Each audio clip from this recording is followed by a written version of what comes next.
Viewer discretion is expressed for the following program. If you are easily triggered or offended, please exercise caution while viewing this program, because the hosts really don't care. Warning, this show is not for children, and not for coworkers either.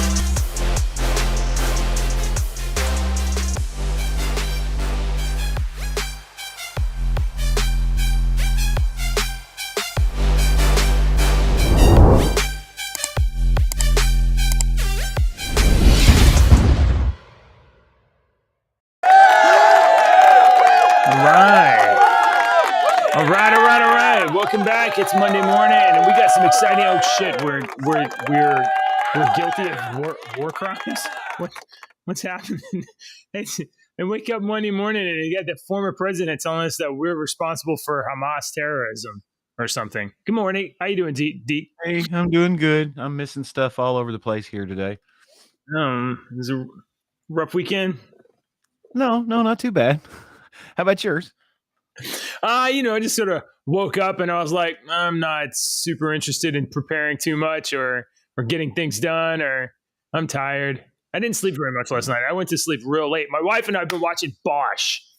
And so we've been binging Bosch Legacy. If you've ever watched Bosch or read the books about Hieronymus Bosch by Michael Connolly. I haven't read the books, but I think I'm gonna, because we've been like binging episodes. And we got to the point where there's like, the way that Amazon's putting these show out, it's like once a week on Fridays, and we binged like all six of them this weekend, and there's like two left, and one of them doesn't come out till Friday, and so now we're like, well, what do we do? What do we do for 5 days? Is what we've been watching for a week or so. What do we do? Now you see why I am so adamant about that bullshit. Our generation, our kids don't care. Our kids don't care because they haven't been through it. But our generation had to sit through commercials. We had to sit through.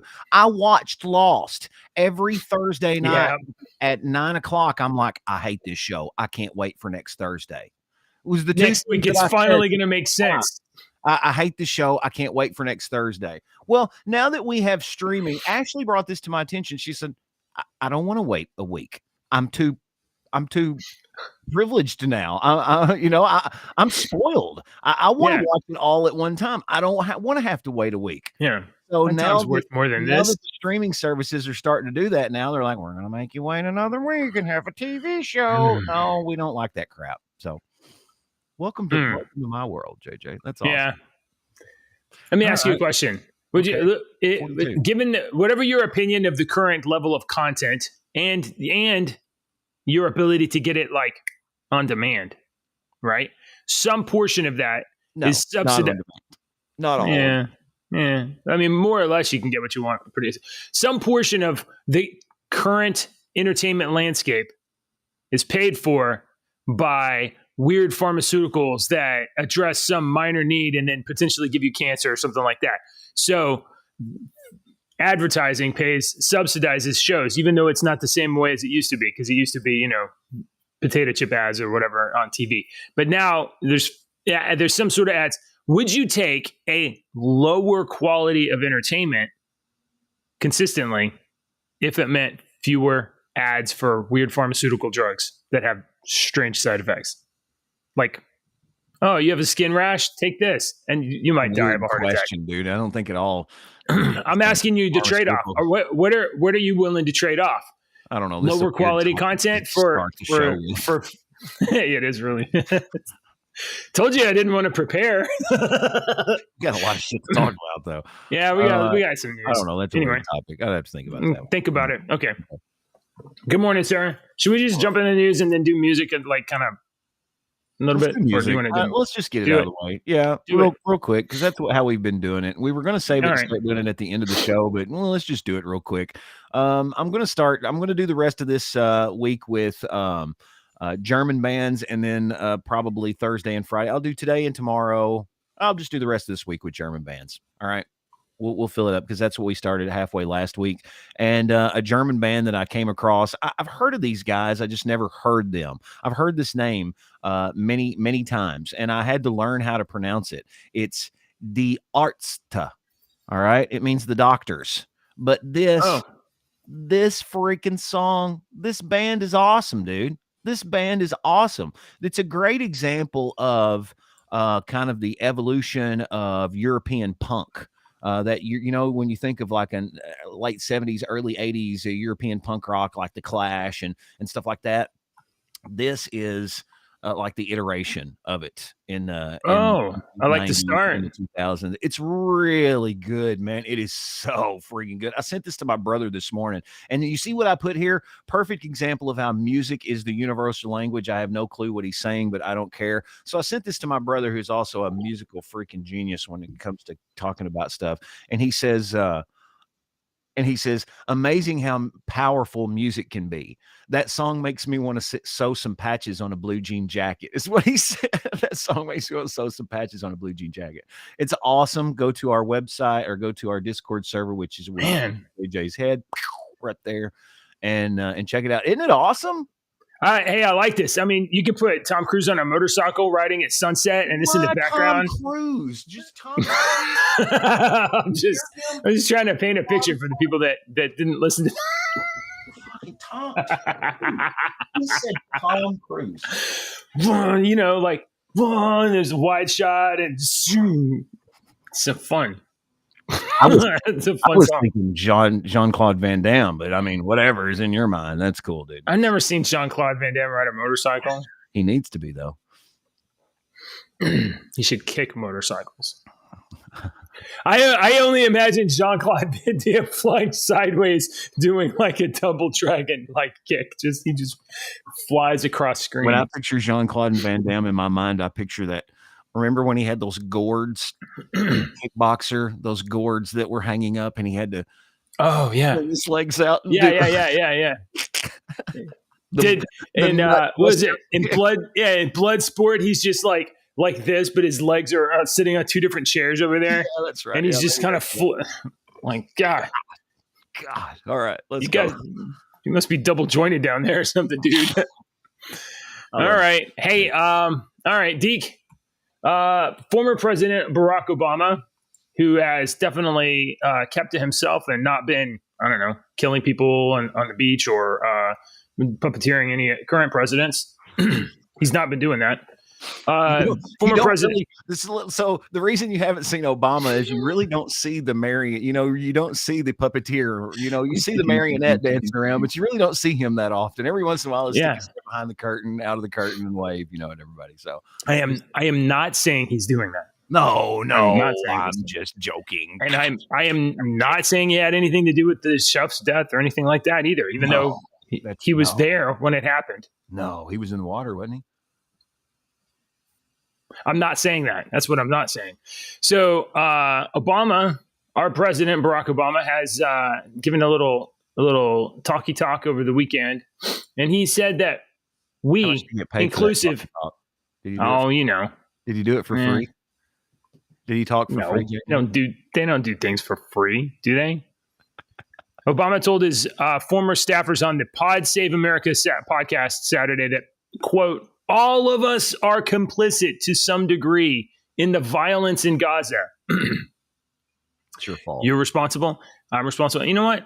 I want to just reactively be like, F you, Barack Obama. I'm not responsible. But honestly, that's sort of the same thing that I said months ago, not about Gaza, but about border violence, crime, cartel, all the other stuff. I'm like, yeah, you guys are responsible. You vote for this shit, and then they keep doing it. So I guess I have to say Barack Obama was correct this weekend, and I don't really want to do that. So here we go. Here's what he said. All of us are complicit to some degree in the violence in Gaza, as he appeared to describe a moral equivalence between Hamas murdering Israelis and the Israeli occupation of Gaza. And I'm going to just say, for the record, I know we have to just kind of say this stuff all the time because maybe it's like the first time somebody watches the show. I'm not for Israel. I'm not for Gaza. I'm not for Ukraine. I'm not for Russia. I'm basically for Texas and then by proxy for America. But we shouldn't be over there. That's my moral. Yeah, we shouldn't be over there. That's my moral position on this issue. Let's see. Where does he say complicit? Complicit. Here it is. And so if you want to solve the problem, you have to take the whole truth, and then you have to admit nobody's hands are clean and that all of us are complicit to some degree. I look back at this and I think, what could I have done during my presidency to move this forward? As hard as I tried, and I've got scars to prove it, but there's part of me that's still saying, was there something else I could have done? That's the conversation we should be having. Deke, what is Barack Obama being honest and truthful here, or is he sharing responsibility for failures during his administration that have led to this point in time? If a politician admitted that they'd done some wrong, my hair would spontaneously start spurting out on top of my head, and I look like Albert Einstein. That's not going to happen. Hang on, I got to talk. Hang on. Yeah. Let's see. Obama's, according to the writer of this article on Breitbart, Obama's approach matches his posture toward the Middle East throughout his presidency. He creates a false moral equivalence between the deliberate murder of 1,400 people in Israel with the extreme brutality with an occupation that does not exist in Gaza and that exists in the West Bank only because of the Palestinian Authority refuses to agree to peace with Israel. So, like, this whole Israel-Gaza thing, Palestine thing is, like, super complicated because back in 2005, Israel was like, you guys just stay over there and you can be autonomous and do whatever you want. And the entire time, Gaza was just, the people in Palestine and Gaza or whatever were like, oh, let's elect this this terrorist organization to be our legitimate government and shoot rockets at Israel constantly. Like, they're not a good faith partner, and Israel doesn't want to deal with them. It doesn't want to. It's not safe for them to have access to Israel. And I don't know this whole thing, but people have described this place, Gaza Strip, as like an open air prison. And I don't know how true that is, but I know that there's a border around it, and you can't come across it because there's. Hey man, Yeah, I guess so. There's a lot of crappy places in the world. I don't know. Did you see that we have that we know of one now? A U.S. nuclear submarine has arrived in the Middle East. At least one, they say. These Ohio-class nuclear submarines, I'm not gonna. I talked with a guy a couple of weeks ago. One of the band. We know a guy. Huh? We know this nuclear submarine guy too. You were talking. I know So let me tell you another story. Real quick. So I had a group of guys that I played Dungeons and Dragons with out of high school, and we played for about 10 years and whatnot. And in that group of about 9 people of guys that we hung around with, we didn't just play Dungeons and Dragons, but we hung around and we did all kinds of stuff together. It was our group of guys. And there were 3 Andys. Okay. I'm an Andy. And there were 3 of us. So, you know, we called each other by our last names all the time. And one of our buddies, Chandler, he was a little skinny kid, and he was like, he talked like this. And he said one day during a game, he was like, I think I'm going to go in the Navy and work on a nuclear submarine. And we all ribbed him, you know, like guys do, whatnot. And sure. He went into the Navy and worked on a nuclear submarine for years and years and years. Years, and retired out of the Navy. Big dude now, you know, and he did work on a nuclear submarine. And he's told me stuff that he can tell me, you know, he's like, because he's been all over the world. But if you haven't, just wiki what these Ohio class, just what they tell you they do, just what we know that they do, you'll be like, what do they do? I don't know what they do. They shoot, they go hide in the water and they shoot missiles. Big missiles. Yeah, that's basically it. And it's basically a launch pad for a nuclear strike anywhere in the world, and you can't see it coming because we got a bunch of them. And like, is that something we should be proud of? Is it? I don't know if it should be, because we were talking one day a long time ago, decade or more ago, and he said we were talking about missiles coming into the country because I think the North Korea had been doing some crap at the time or whatnot. And he was like, I'm not worried about that at all. And I was like, really? Like, no, I'm not worried about that. I'm not worried about a missile coming into our country and not being intercepted. I was like, okay. He wouldn't. I didn't mean, know to elaborate. look, But if he felt very, I was like, okay, if you if feel comfortable, I do then. If Israel has an Iron Dome and like they can shoot rockets out of the sky, now those rockets aren't moving tremendously fast, but if they have that tech, we've got to have at least that level of tech of being able to shoot things out of the sky. And the thing that they have been trying to ratchet up fear about is like, oh, Russia has a supersonic missile, or some country comes up with a supersonic missile that can move super fast. I don't know. But I haven't seen any evidence of anybody demonstrating anything like that yet. So America is over here and the rest of the world is over here. So they got to send stuff all the way around over here to do something to us. So I'm not terribly worried about it. Oh, you don't think that there's not 8 million Army members? Oh, no. If there's things to worry about, it ain't missiles flying across the Atlantic Ocean. Yeah. No, there's more like I think you're low taking level a lot of context, but I guess so. Okay. I'm not worried about it though. All right. So we are putting a submarine in the Middle East for peace. For peace. Right?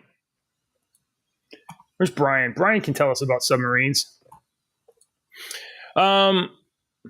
Deke, there was we can change topics here. Check this out.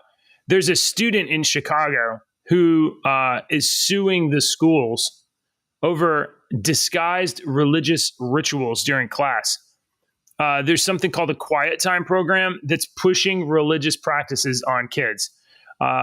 Maria Green was a junior when she transferred during the 2018-19 school from a charter school to Bogan High School, where she played volleyball and basketball.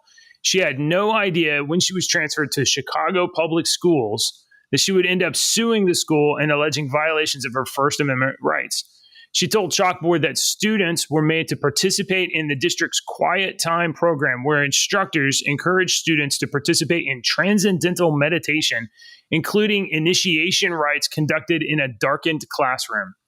She was awarded $75,000 for damages and legal fees in the judgment. So she sued and won. Chicago Public School forcing religious practices on her. Are you? I'm a little surprised. I didn't hear the story.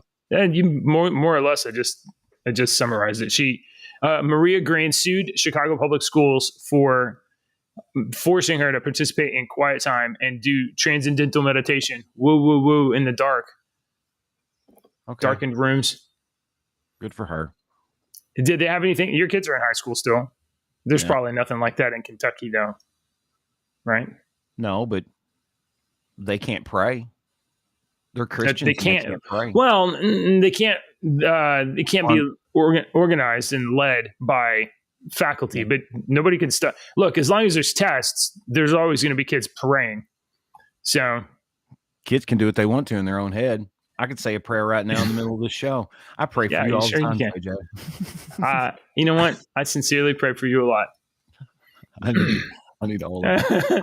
I had one more. Sorry, I had to talk. I had one more political top story before we moved on. Oh, yeah? I know we just had one more. I just wanted to point this out real quick. I'm sorry to move back, but I wanted to point this out real quick. No. We've been given have we given $1 trillion to Ukraine now? Is it $1 trillion?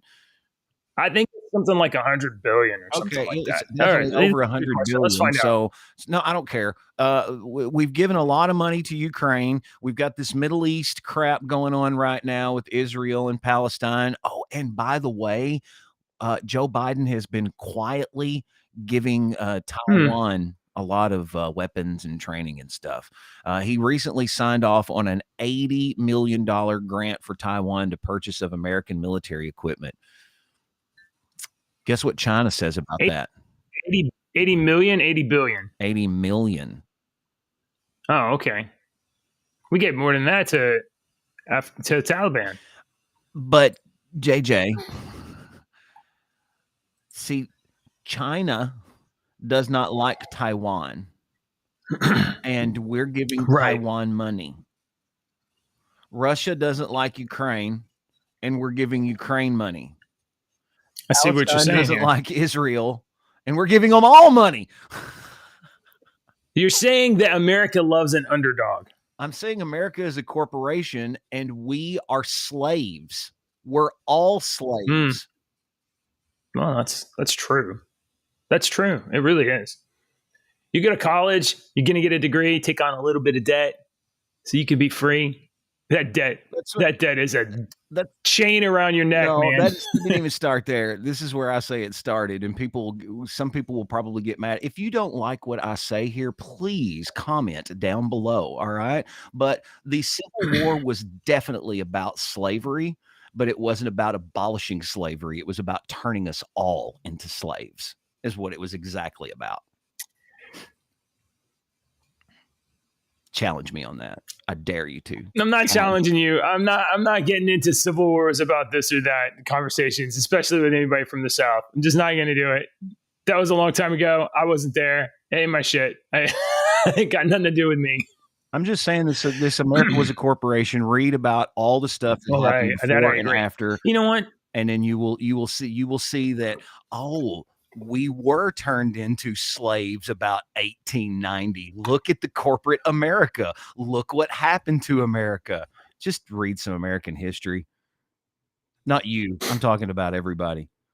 I picked up a book over the weekend. I haven't read it in probably 10 years. It was Team of Rivals. I've talked about it before. Every time that, we bring up Lincoln and I'm like, Lincoln was a political genius. And you're like, Lincoln was an evil son of a bad, whatever you say about him. He was a very smart man. The Team of Rivals. Genius book. I mean, political genius, and the way he was able to maneuver people. Anyway, I picked the book up for. Hold on, I'm gonna grab it.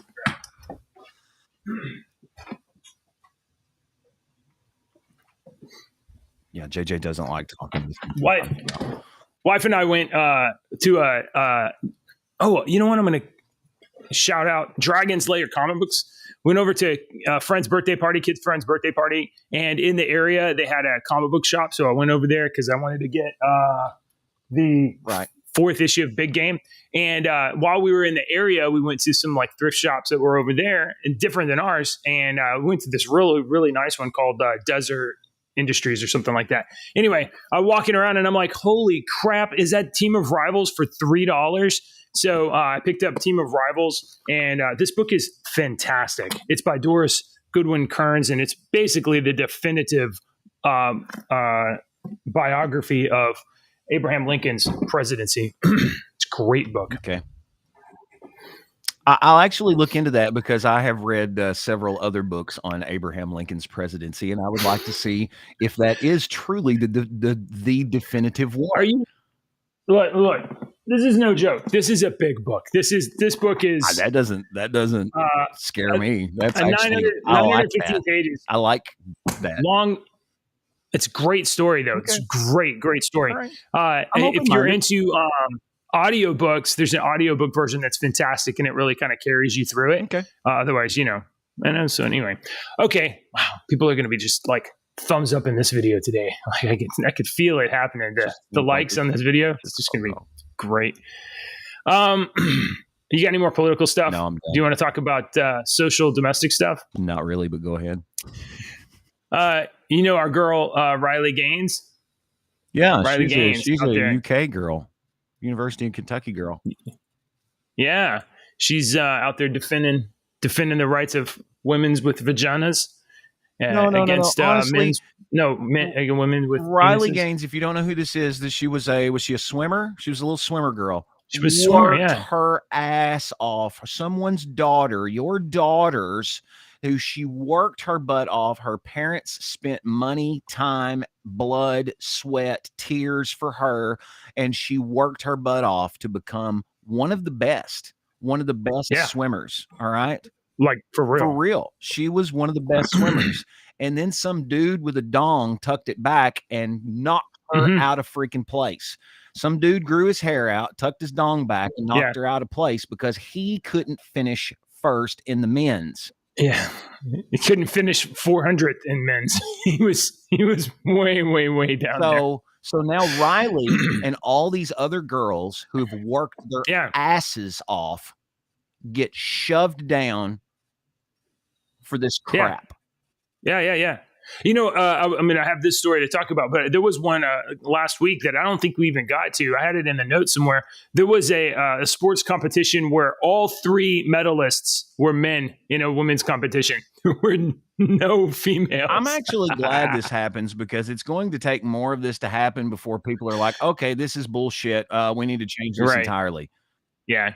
I hate it for the women that are having to endure this at the time, but these women are laying the concrete foundation of something to support these other women in the future. I'm sorry that this shit has to happen to you, but you are pioneers to help these other younger women and women that haven't even been born yet to be able to succeed in the future.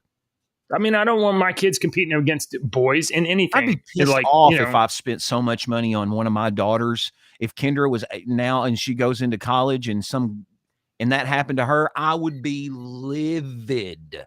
Yeah. So that's why, that's why I kind of am bring this stuff up all the time, is because I don't want people to just be like, oh, well, to have a laissez blah attitude about it. They can just do whatever they want. If they want to be a girl, that guy can be a girl. Who cares? Who does it harm? It harms all of the girls that are competing against men. It hurts all of them. Okay. So anyway, there's Riley Gaines was removed from an event speaking about women recently, and the ticketing management event company Eventbrite is the one that removed her from this event. Eventbrite notified a prominent women's sports personality, Riley Gaines, that her event advocating against transgender individuals in women's sports would not be permitted on their website for violating its community guidelines, while at the same time maintaining other event pages that may violate the rules. The incident has put the company in hot water with conservatives, including the Republican governor of Virginia, Glenn Youngkin, who directed his office and political committee to cease using Eventbrite to advertise events.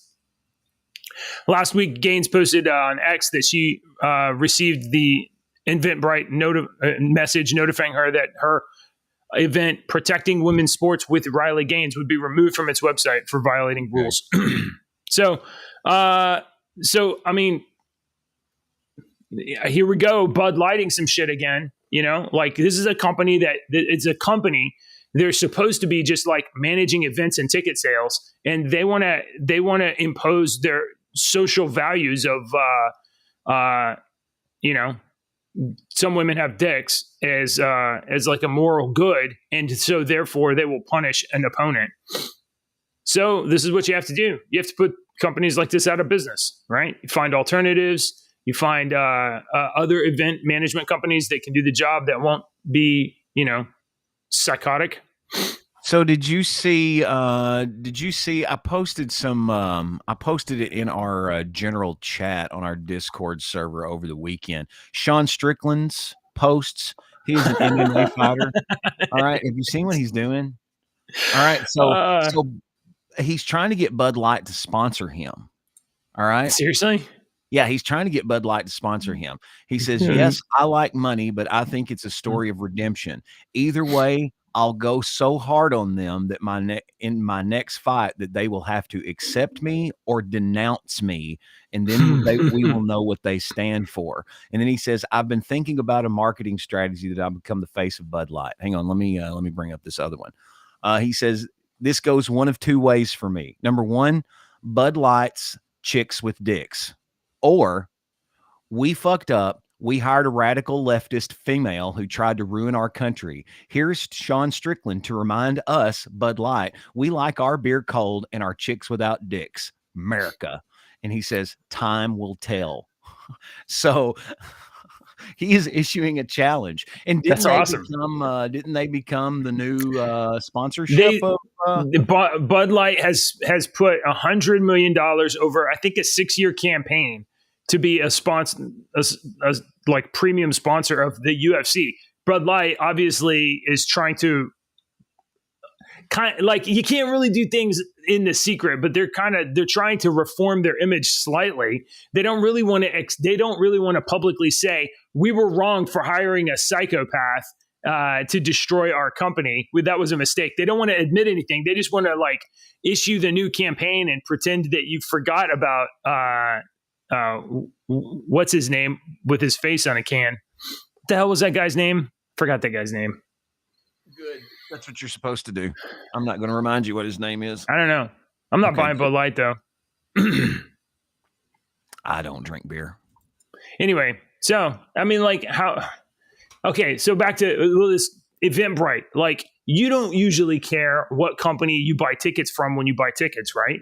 You're just like wherever I get the tickets. Yeah, if you buy tickets to an event, right? No, so, absolutely. I buy tickets from certain places. Oh, really? Don't buy tickets at Ticketmaster and all that bullshit. Okay. Well, I don't know. I don't buy a lot of tickets. God, no. There's many places that you can save a lot of money on tickets and not have to pay all those shit fees and stuff. Yeah. If you're buying tickets from Eventbrite and stuff like that, you're a freaking moron. You need to actually do a little bit of.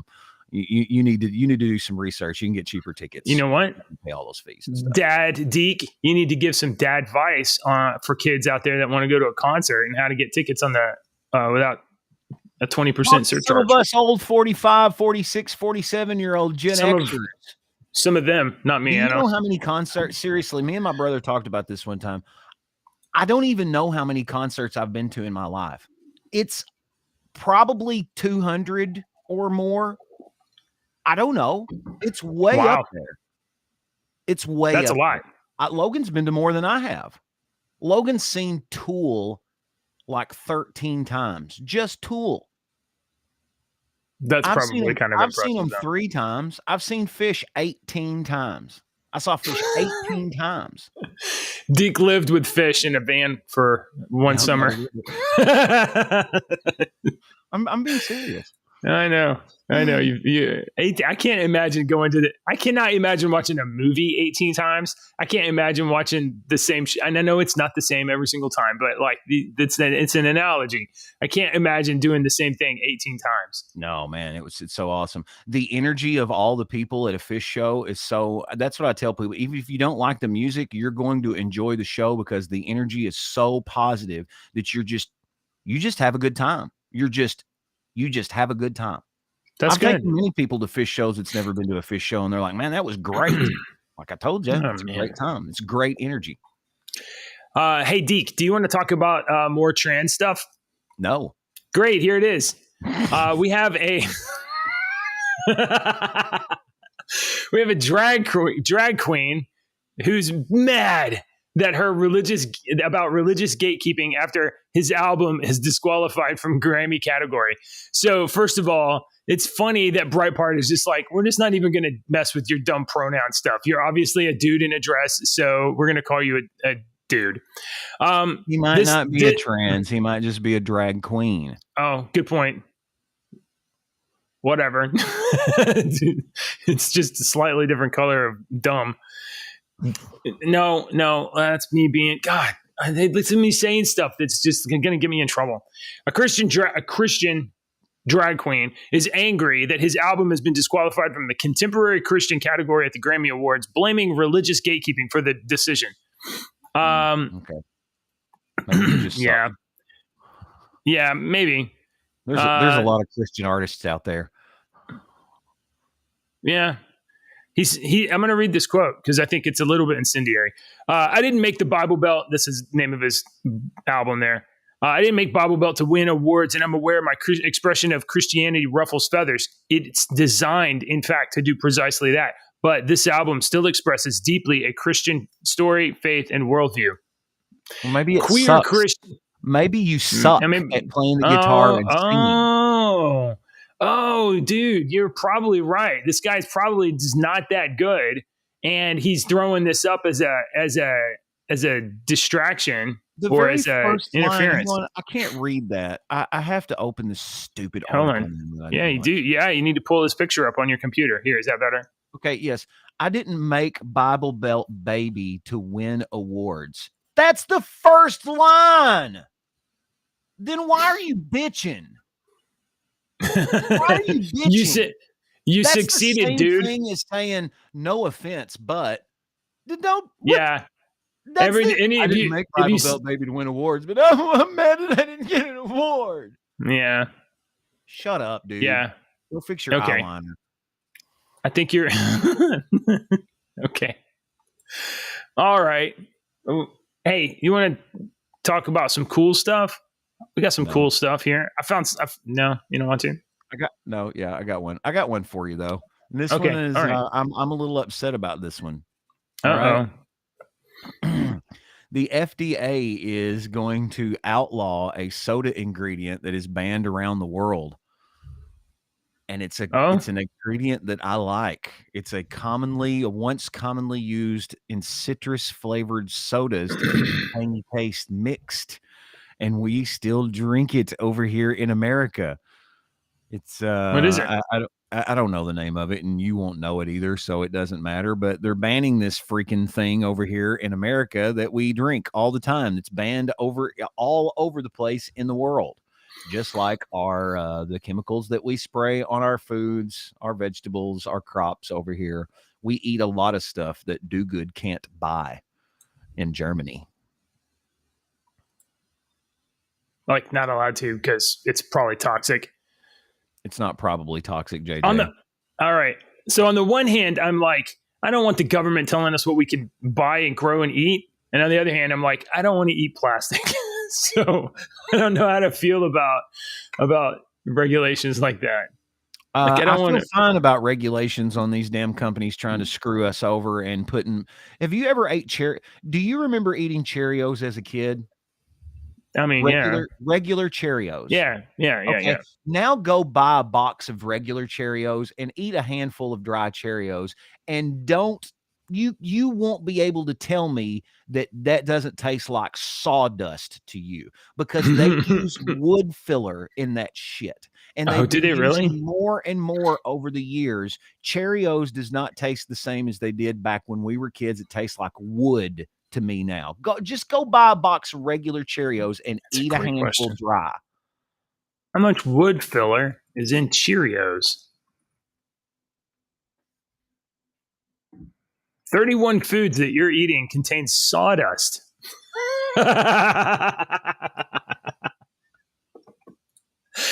I'm not dumb.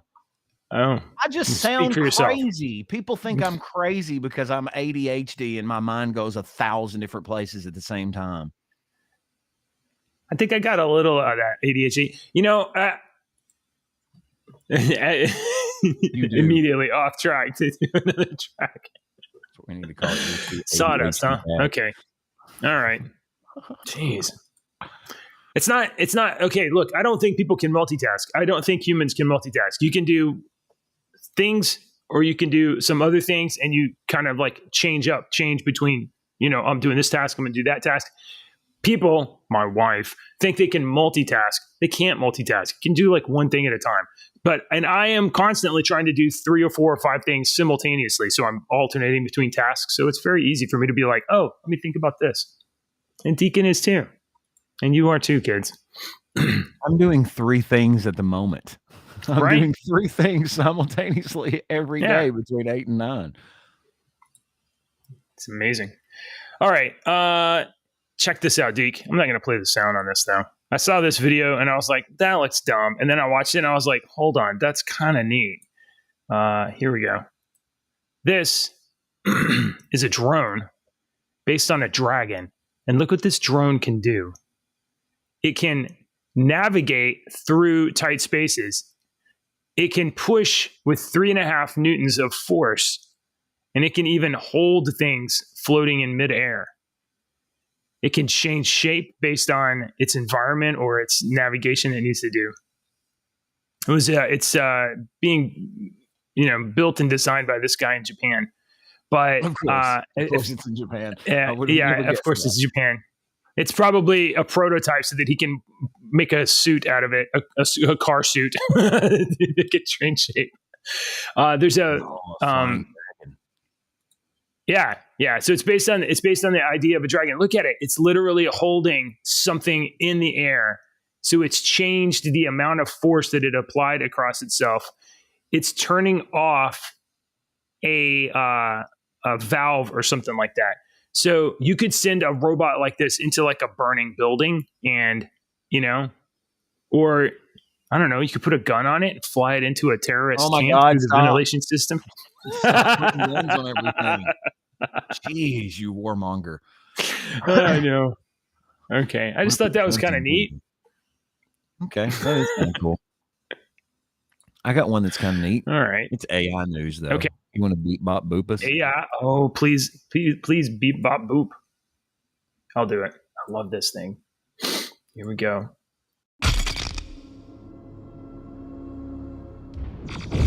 Beep, bop, boop. This is AI News. Oh, Lord of mercy.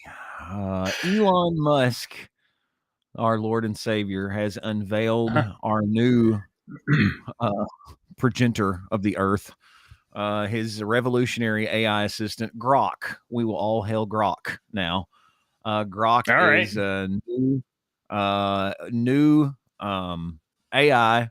He says Grok is the best that currently exists in many crucial aspects. He is a groundbreaking AI assistant, promises to revolutionize information accessibility and browsing capabilities. Unlike other models, Grok has the unique ability to offer real-time access to information through the powerful X platform. Through this platform, Grok can fetch up-to-date information from the internet on any given topic, providing users with a comprehensive and timely insights. So I recall Elon basically saying, like, the end is nigh, AI is dangerous, we better watch out with this stuff. And it seems like while he was saying that, he was also producing a competitive application. Wouldn't you be? I mean, I would have been. If you're out there with the message of like AI could destroy humanity, it could be the end of life as we know it, and you're making one. It seems like he's maybe just pushing down on the market until he could get his own product spun up, which, I mean, it's worth mentioning that Grok's responses do have limitations. Musk specifically mentioned that certain sensitive queries, such as instructions on illegal activities, will be refused by the AI. Additionally, it remains unclear whether Grok's humor is pre-programmed or a genuine reflection of its personality. There was another story. Did I save this other story? Can AI be funny? Well, that's what I'm looking for. I had this other story that I thought I posted somewhere, and it was a very interesting AI where it was a very interesting story where they had gotten the AI to develop its own humor and its own personality that they thought with the AI. I can't find the story anywhere. I might have posted it. Elon warned the Tesla CEO Elon Musk last week warned that AI is one of the biggest threats to humanity and said the competitor to ChatGPT would be made available to premium subscribers on his X platform for testing. Oh, you got to be a blue check to be able to type to it. I might check it out. Here's this other story, and I'll put the link in our server to where everybody can access it. But hang on, let me pull this up again. To where everybody can access it, because you can download it. And I guess if you want to read this paper, you can download it. But it was basically, let me read this to you real quick. Okay. Large language models are increasingly viewed as a stride towards artificial general intelligence. We talked about AGI the other day, exhibiting impressive performance in numerous tasks. It's still unclear whether LLMs can genuinely grasp psychological, emotional stimuli. Basically, what they like if I come up to you, JJ, and I say, JJ, we've got to have this report done in 10 minutes. The meeting with the guys are in 10 minutes, and you need to get this report done now. That puts emotional pressure on you to finish quickly. And they're testing the emotional pressure with all of these different large language models. Plan, T5, Large, Vulcana, Llama, Bloom, ChatGPT, GPT-4. And they did these studies with if they used emotional prompts, could they get the large language model, the AI, to be more efficient like humans are? And it kind of worked. Really? How do you put pressure worked. on an AI though? How do you put emotional pressure on AI? They're calling them emotional prompts. Emotion prompt works for LLMs and the factors that may influence and can be factors that improve its performance. You need, if you want to read this whole paper, you can download it from this, it's Cornell University. Let me just copy this and put it directly into our general chat right there. So go over to our website. I'm posting it in the general chat right now. So very interesting. We need to figure out how to give AI anxiety on demand. Yeah, anxiety on demand.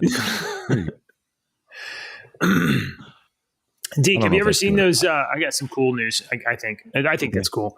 You ever seen those pictures that people draw like on a side of a hill with rocks and dirt, and they're there for hundreds of years or thousands of years? I think they're called kites.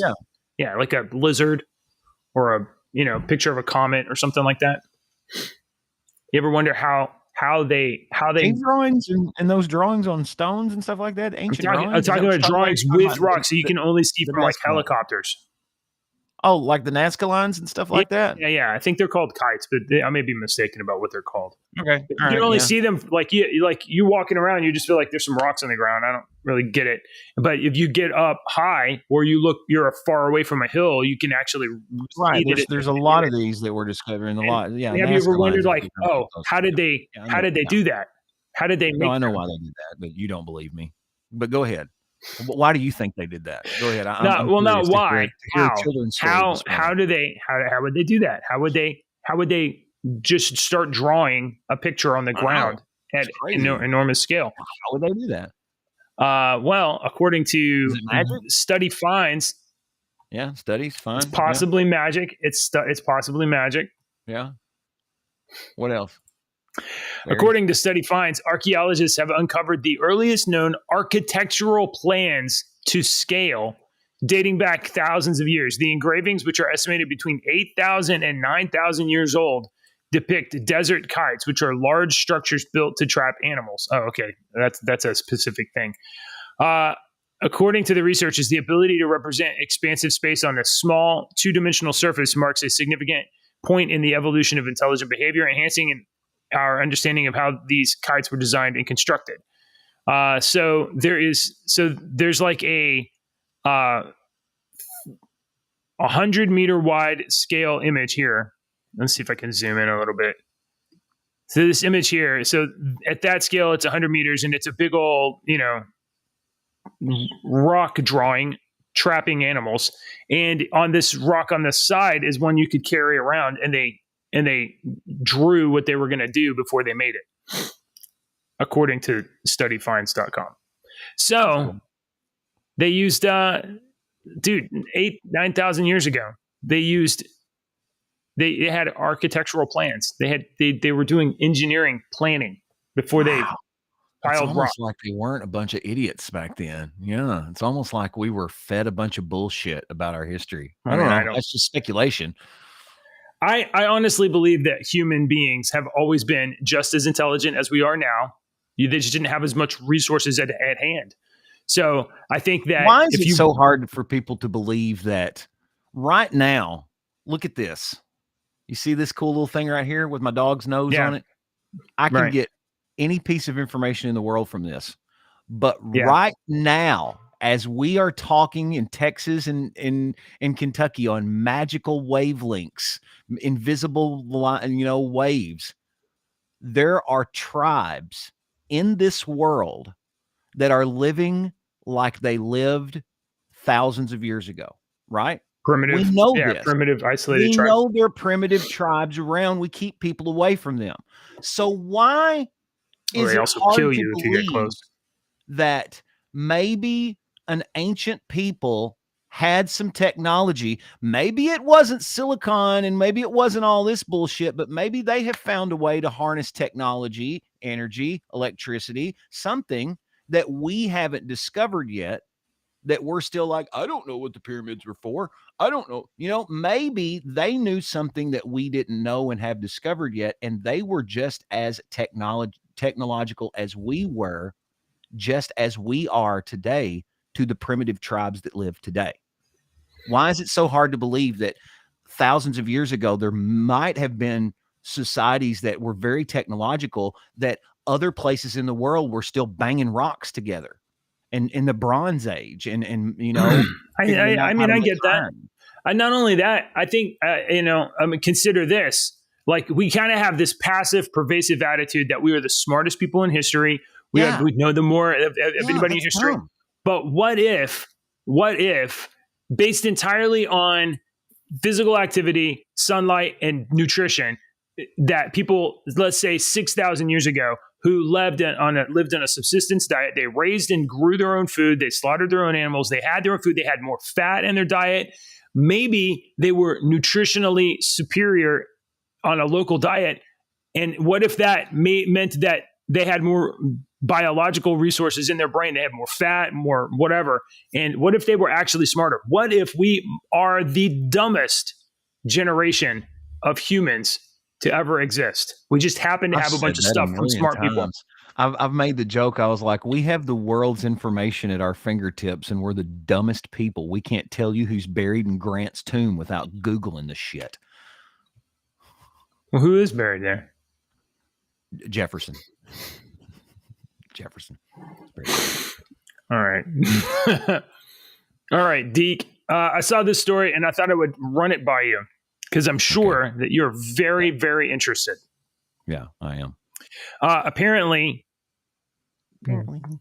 the cleric class has been changed. Oh, I don't know. We're not talking about this. That's the dumbest shit ever. No, I've got a better story. No, I saw you post it, and I'm like, why is he posting this shit? This is that's a no. They're changing every one of them. So this is nothing new. All right, so I got one for you. You look up in the sky tonight. You can see this. You can good telescope. You can see Saturn. All right. You can actually, when you look through the good telescope, you can see the rings on the good telescope. Well, you better look this year and next year, because you won't be able to see the rings very well anymore, because Saturn tilts. Right. Yeah. And so it's getting to the point to where when it's facing us, it's going to look like the rings are going to look like a sheet of paper. Right. When you look at the sheet of paper this way, you can barely see anything. So it is moving, and by I think they say 20. So it's going 30.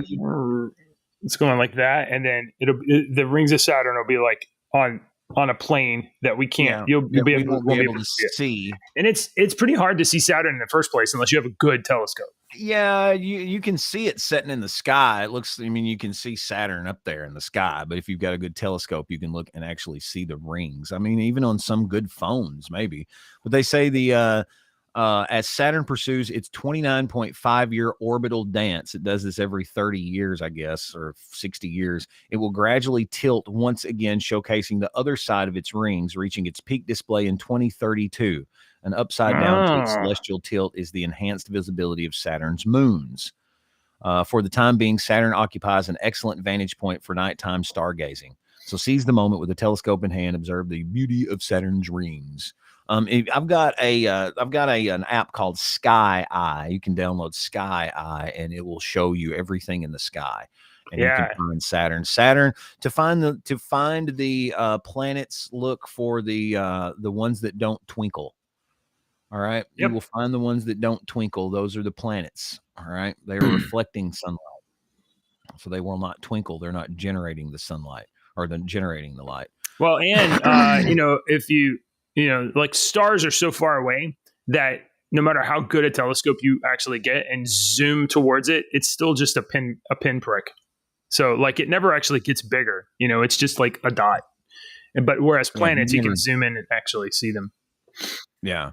All right. And one more, and I know that you said I said that I was done with political stuff, but I'm going to throw another political one right back in here at the end. Okay. We're talking about border security and stuff like that. We're actually deporting some people and some out of the country. All right, you might not know this, but we are deporting some things back to China. Oh no. The National Zoo's 3 pandas are set to leave this month, while the loan agreement for the country's other pandas in the Atlanta Zoo is expiring next year. So we've borrowed these giant pandas for our zoos, and they're going back to China. Yeah, the National Zoo announced last month that its 3 pandas, Mei, Zhuang, blah, blah, blah, and blah, blah, blah, will all go back to China November the 15th. And then next year, the ones down in ATL will go back. I don't know if I've ever seen a panda in a zoo. I don't know if I have either. I've seen a polar bear. Well, it's not like we're at war with China. Maybe we can just sign another agreement and get some more pandas over here. Why don't I have the iPhone 15 Pro? One that we reported earlier. Why don't you have an iPhone 15 Pro? I don't know why I don't have an iPhone 15 Pro, because it's a piece of shit. All right. No. What JJ was going to talk about, and I stopped him, was D&D, Dungeons & Dragons 5th edition, has decided to do this new edition called One D&D, and One D&D is basically making a safe space for all these people to not get their fucking feelings hurt, and they've changed all these fucking things around. They're basically trying to capitalize on the game and trying to make, we want everybody to play this game. Well, everybody could already play the game. Okay, it's not like we were gatekeeping the freaking game. We were all the kids that got made fun of. We were all the kids that were picked on and bullied. Right. That's why we played D&D, you dumbasses. So we always accepted everybody. I don't care what color your hair was or who you date. You're going to play your character. That's cool with me. And they're changing D&D up, and they're tweaking it. Is all they're doing. And the cleric is the latest one. They've done the monk, they've done the fighter, they've done a bunch of them already. This is like the 7th change that they've done to 7th or 8th. Why? Do you have any idea why this is even is this controversial? Like, why is this warrant? I pulled it up because it ended up on our website, and I was like, why? No. Why is this somebody trying to get you to click from a headline? Maybe it's just all it is. No, it's somebody trying to get a click from a headline. It's people that don't know D&D. It's cleric changes in one D&D explained. It's like, I'll play a cleric. Let me click on that. No. They changed one little thing, and it was really something that you can change anyway. All right. It's not a big deal. That's why I stopped you from saying all that, because it's just boring. It's boring for me, and I played D&D. Well, it's not boring. Yeah, it is. I don't really understand it. I know. That's why I'm telling you. I understand it, and it's boring. Morning, Do Good. How are you doing, sir? Thanks for hanging out and tuning in. Do Good, do they have daylight savings time in Germany? No. Because we had to roll our clocks back. So you get to sleep an extra hour this weekend, Deke. How was that? Was that great? Yeah, it was super. Yeah, that's my kids didn't let me have any extra sleep. I woke up at 4 a.m. The people that watch us in the other countries, yeah, Do Good will have to realize, yeah, we start an hour early now because America's stupid. And why do we do that? I can't remember why. I don't understand why. Why don't we? I remember they pushed it back during the Bush administration, and the big conspiracy theory was that the candy corporations had basically lobbied Congress to get this pushed back because they wanted an extra hour for Halloween. They wanted an extra hour of the daylight for Halloween because it used to be before Halloween. I'm being serious. And these people was like, look at what the candy companies were doing. Look at what the candy lobbyists were doing during that time. And they lobbied to get daylight savings time pushed back from before Halloween to after Halloween to keep that extra hour of daylight during Halloween. It makes sense, don't it? It's $10 a bag for a bag of candy at Walmart. Makes sense. America is governed by morons, but your countries are too. All right. Yeah, Germany's got. They changed their clocks back an hour earlier than us, so they're once again America's late. All right. You'll have to go to the website and check out Die Ernste. I think I'm saying that right. Die Ernste. Oh yeah. Hey, the band, the music this morning was pretty good. Liked it. German music. Hey, maybe when you do South African music. You can do De Antwerp. I think that's who they are. Lady Smith. I don't know if you've ever heard of them. Smith, Mambazo. What's her name? Paul Simon. Oh, no, I don't know about Paul Simon. I'm looking for a good joke. I can't just give you. A gimme. Yeah, you can. They're all gimmies, JJ. Sure. Okay. What's an alien's favorite candy bar, Deke? Mars bar. Half point. You only get a half point. All right, look up another one. I'm going to tell you. Since we talked about pandas there a minute ago, I just wanted to remind everyone to start a zoo, you need at least 2 pandas, a grizzly, and a polar. All right, that's the bare minimum. Oh. Yeah. Oh, really? Oh, really? Okay. All right. You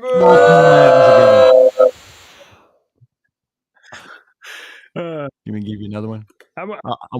Can I try one? Go ahead. Right. One more. How many lips do flowers have? 2 lips. Shit. You know, I dated this girl who worked in a light switch factory for a while. Yeah, we dated on and off. Oh.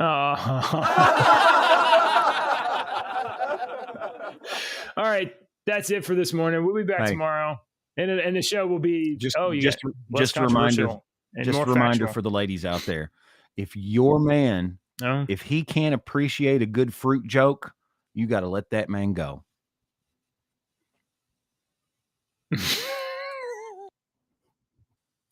Wrong.